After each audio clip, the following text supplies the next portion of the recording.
La tarde se va a agarrar de la falda al día. Todo se va llenando de un suave olor. Del cielo multicolor cuelgan mil estrellas. Así es, desde la hermosa Caledonia. Profesor Rommel Escarriola, es un barrio que guarda la esencia de toda la historia de esta ciudad. Yo creo que como ningún otro tiene ese multiculturalismo que caracteriza a los panameños.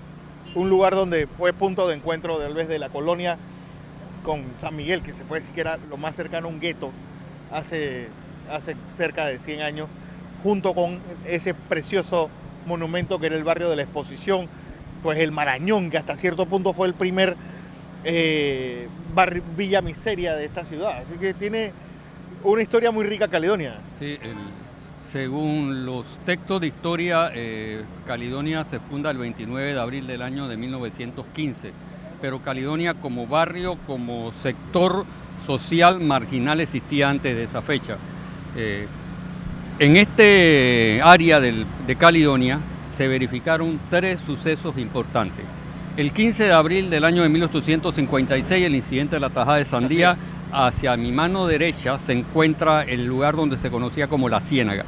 A mi mano izquierda, el enfrentamiento del 9 de enero de 1964 de los estudiantes. Y hecho histórico relevante también es que Caledonia surge como un barrio marginal que empieza a ser habitado posteriormente, a partir de 1915, por los obreros que habían quedado cesantes de la construcción del canal. Profesor, tal vez uno de los lugares que el imaginario colectivo perdió y que fue un hecho histórico escenificado aquí en Caledonia fue el puente de Caledonia, que es exactamente hoy donde está la Plaza 5 de Mayo. Sí, casualmente yo le mencioné 3, pero nada más le expliqué 2, exactamente, el fracaso del puente de Caledonia.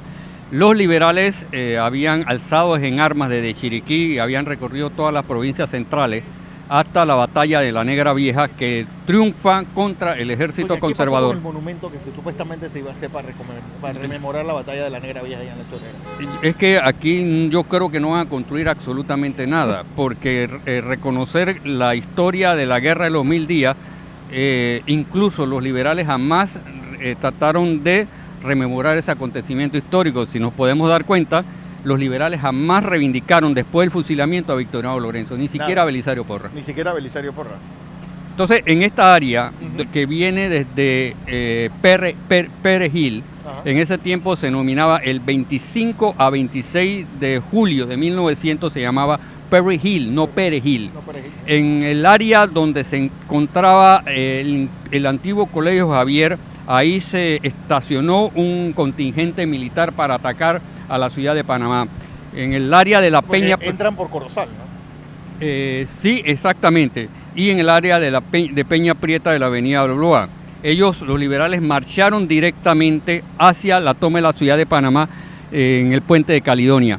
Pero la estrategia fue muy mala. El general Emiliano Herrera no había acatado la orden de que la ciudad de Panamá iba a ser atacada por varios lugares. Por Peña Prieta, la avenida Balboa, por el área de Perejil, Caledonia, por la parte de atrás del Cerro Ancón y a través del área de Farfán.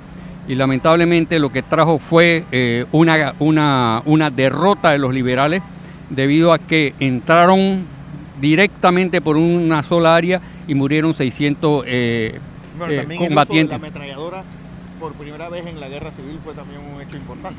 Bueno, es que las ametralladoras ya se habían usado en el área de las provincias centrales y en Chiriquí. Lo que sucede es que la táctica militar no fue la correcta. Él violó el acuerdo que se había llevado a cabo en La Chorrera, donde se iba a atacar la ciudad de Panamá por varios puntos. Él atacó directamente sin esperar las tropas del doctor Belisario Porras que llegaran como refuerzo. Así que fueron directamente a una masacre. Oiga, cuando hablamos de Caledonia no podemos olvidarnos de este sitio, el antiguo Marañón. Bueno, el antiguo Marañón surge también como área de la población que venía, que salía de la construcción del canal por los norteamericanos. En la parte nuestra, en la parte de atrás, se encuentra una iglesia, el Museo Afroantillano. Si vemos la estructura frontal de la iglesia, es totalmente clásica de una iglesia que no concuerda con la arquitectura de las demás iglesias católicas. Era una iglesia protestante. Solo hay semejanza de estas iglesias en Panamá, Colón y Bocas del Toro. Profesor, hay algo que nosotros no debemos, cuando hablamos de Caledonia, es esa visión del presidente Porras de crear tal vez el barrio mejor planificado que ha habido en la historia de este país, incluyendo Costa del Este, sin lugar a dudas. Bueno, hay dos sectores o tres sectores, usted acaba de agregar uno. El primero es el barrio de San Felipe, cuyo trazado urbano es excelente, con la condición de que las calles eran muy estrechas por los vehículos que existían, claro. Era la época. Ahora, el barrio de la Exposición tuvo como objetivo realizar una exposición que emulara las exposiciones de los Estados Unidos internacional.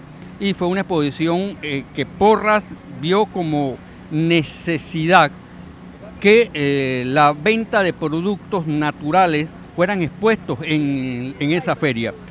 Lo que es el edificio de la Embajada de España, lo que es la gobernación y la Procuraduría de la Administración son los únicos que quedan, pero son diseños arquitectónicos muy suntuosos, y lo que Porras quería mandar el mensaje es que Panamá estaba a la altura de los grandes países como Inglaterra, Estados Unidos. Muy bien hubiese podido hacer una feria en un lugar muy campestre. Bueno, pero él mismo hace su residencia ahí. Sí, lo que fue la Procuraduría, que lamentablemente Porras la pierde en una de sus últimas campañas.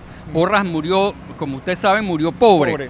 Y en las últimas campañas él apuesta a su casa como forma de financiar su campaña y lamentablemente la pierde, y que todos sabemos la triste historia que posteriormente ni siquiera muere en Santo Tomás. Ni siquiera muere en el hospital que él fundó, ¿no? Sino en el Hospital Panamá. Profesor, hoy Caledonia pareciera ser como esas señoras antiguas que tienen todavía esa clase, pero que los años les han caído, han hecho una mala vejez. Bueno, el problema de la mala vejez es que el problema de la mala vejez reside precisamente en el trato que las autoridades le den a esa dama que fue hermosa un día, que llamó la atención y que cultivó las pasiones y los sentimientos encontrados de muchos hombres, ciudadanos extraños, bailarines, banqueros, en general. Entonces, el barrio Caledonia tiene sus características bien específicas históricas. Un ejemplo, donde está la estatua de Mahatma Gandhi fue que se llevó a cabo como la batalla de los 1000 días. La batalla del Puente de Caledonia. Mueren 600 campesinos liberales del ejército dirigido por Emiliano de Guerrera, donde hay una sola estatua que muestre a las generaciones presentes y futuras de que nosotros tenemos un orgullo nacional como panameños y fuimos capaces de poder enfrentar una contienda militar.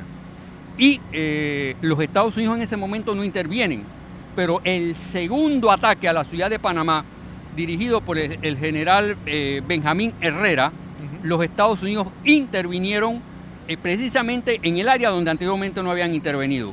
Y eso trajo como consecuencia la disociación del ejército liberal y el fin de la guerra civil de los 1000 días. Este no es una dama de la tercera edad, es una dama joven, bonita, encantadores con sus calles. Yo me acabo de tomar un café en una fonda que dice Lazo Man, un excelente café. ¿Por qué fui allá?